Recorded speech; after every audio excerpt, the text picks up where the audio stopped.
Last Sunday, we read from Luke's Gospel, and Luke said that Jesus came and visited the 11 disciples. And when Jesus came and visited those 11 disciples, he gave them 3 gifts. He gave them the gift of peace, gave them the gift of forgiveness, gave them the gift of hope. And last Sunday, on Easter Sunday, we talked about how one disciple wasn't there to receive those 3 gifts that the resurrected Lord brought. And of course, his name was Judas. And Judas wasn't there because he took his life a couple of days before that event.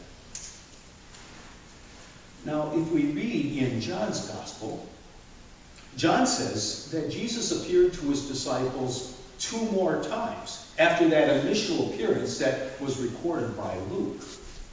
John says that once again Jesus came to his disciples when they were behind locked doors, still kind of in hiding.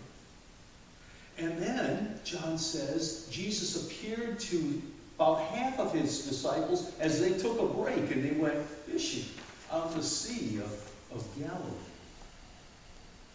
So that would have been the 3rd appearance of Jesus to those disciples. And it was probably at that appearance that Jesus told his disciples, now go into Galilee and go to that mountain, and I'll come and visit you one more time. Now the disciples are not told what mountain to go to in Galilee. Jesus probably assumes that they're going to know what mountain to go to. It was probably the same mountain that Jesus took Peter, James, and John and Andrew up to the mountain and was transfigured before that. Do you remember that story? That's probably the mountain that Jesus assumed that the disciples would know and go to. And so some days go by, because it's going to take them time to get from where they are in Jerusalem back up to Galilee to that mountain. And sure enough, when the disciples get up to that mountain, Jesus appears to them. And Matthew says that when the disciples see Jesus, they worship him. But, said Matthew, some doubted. Now, as I was reading that scripture this week, kind of prepared for this sermon, those words, some doubted, just kind of jumped out at me. And I found myself thinking, why? Why would some of those disciples still doubt? I mean, they had 3 previous encounters with the risen Christ, and now Jesus is standing in their presence a 4th time.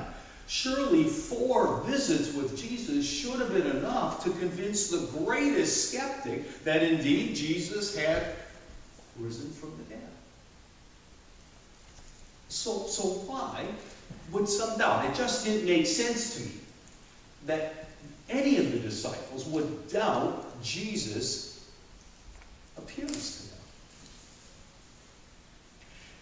And so I kind of pushed my chair back, did some more reflecting. Nothing came to me. I just kept thinking to myself, why? What's going on here with this doubt? Where is this coming from? And then I decided that I would pray. So I kind of closed my eyes, and I emptied my head. Some of us are talking about that book, The Universe is Calling. That's a book about prayer. One of the things that we've talked about is that prayer is listening as well. Prayer is emptying your head. And for many of us, that takes time to be able to empty our head so that we can listen. Well, that's what I did. I pushed my chair back from my desk, and I closed my eyes, and I of course, I didn't have to close my eyes, but I just did. And I emptied my head. I can do that. I can empty my head. And there was nothing going on. My wife will say that there's a lot of times where there's nothing going on up here. But there was nothing going on. And I don't know, maybe 10, maybe 15 minutes went by in this emptiness in my head. And then a thought came in. Just like out of nowhere. Of course, I have a sense where that thought came from. This thought came to me. And the thought said, The doubt wasn't with regards to Jesus being real. The doubt was with the disciples. I started thinking more about that. And it kind of made sense to me. I mean, the disciples knew at that point that this was going to be their last visit with Jesus. They knew that Jesus was going to leave them and never again return. And if they wondered about that, well, it became crystal clear when Jesus started talking to them, saying, now go into the nation and make disciples and baptize and teach and witness and share. So the disciples knew that this was it. The ministry that Jesus started was now going to fall on their shoulders and their shoulders alone. And so I can see where some of those disciples would begin to doubt a little bit, have some self-doubt. Would they be able to carry on the ministry? Were they up for this challenge, this task, this responsibility that Jesus gave them? Doubt. Matthew says it was there. And I think it probably wasn't related to Jesus, whether or not he was physically there with them or not. I think that doubt was self-doubt, and it was with regards to whether or not the disciples had it within them to continue Jesus' ministry. Now, we all wrestle with self-doubt. I shared that with you at the beginning of our worship service. There are times when we really wonder if we have it within ourselves to face maybe some of the challenges that we're facing. Sometimes some of our youth have self-doubt as they wonder, can they make the team? You know, will they be good enough to go off to college and succeed? And sometimes many of us as employees have self-doubts about some of the responsibilities and challenges given to us in our work setting. And certainly there are some who struggle a little bit with self-doubt when it comes to looking at a promotion. We have self-doubt at times. Right now, I'm looking at building a couple of decks on our place up north. And I have some skills in carpentry. I wouldn't say that I'm a master carpenter by any means, but I've built a deck before. But these two decks that we're going to build this summer are much more elaborate than any deck that I've built before. And so as I'm looking at this project, I'm having a little self-doubt. Do I have it within me to build these two decks? I think I do, but that little doubt is there. See, we have self-doubt. And I think that's what the disciples were struggling with. Did they have what it took to make disciples, to witness, to invite, to share? And I submit to you today that many in the church struggle with that same issue. Because I think there are a lot of people in the church who just don't think they have it within them to make disciples. I think there are a lot of people in the church today who believe that they just don't have it within them to witness, to share, or to invite. There are some parents in the church, grandparents in the church, who have self-doubts about whether or not they can teach basic faith fundamentals to their children or their grandchildren. And there are some members in the church who have real self-doubt as to whether or not they can invite someone to come to worship for Bible study. And there are some in the church who I know really have self-doubt as to whether or not they can enter into any kind of topical discussion on religion or the faith that might be going on in the cafeteria or in the hallway or in their workplace. Self-doubt. We struggle with it in the church. Some of the disciples struggled with it long ago.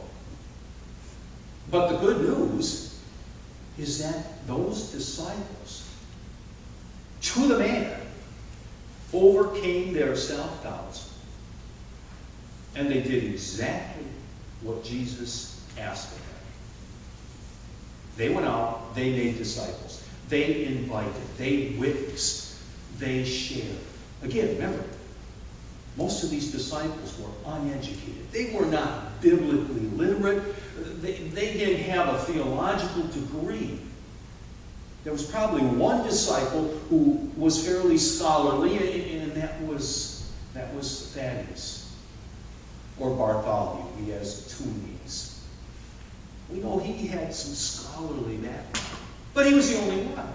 But yet, to the man, those 11 disciples went out and they witnessed, they shared, they taught, they baptized, they did everything that Jesus wanted them to do, and they built the church. Now, how did they do it? Those fishermen, those uneducated people, how did they do it? They did it by drawing close to God.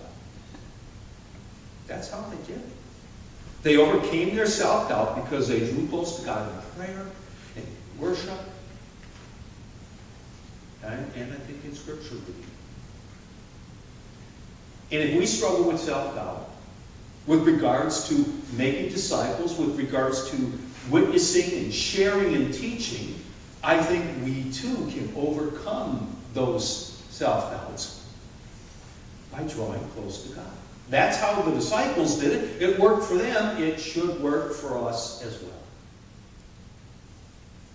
So when we draw close to God in prayer, when we draw close to God, regular worship, when we draw close to God, reading our Bible, I think God does empower us to push aside the self-doubt and to begin to share, to begin to witness, to begin to invite.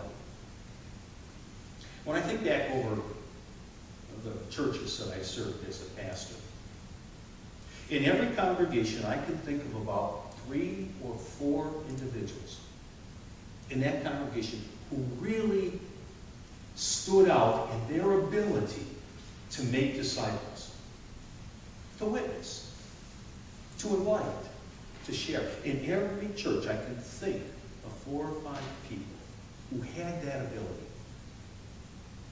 To a person, none of these people were biblically trained. To a person, none of these people had theological degrees.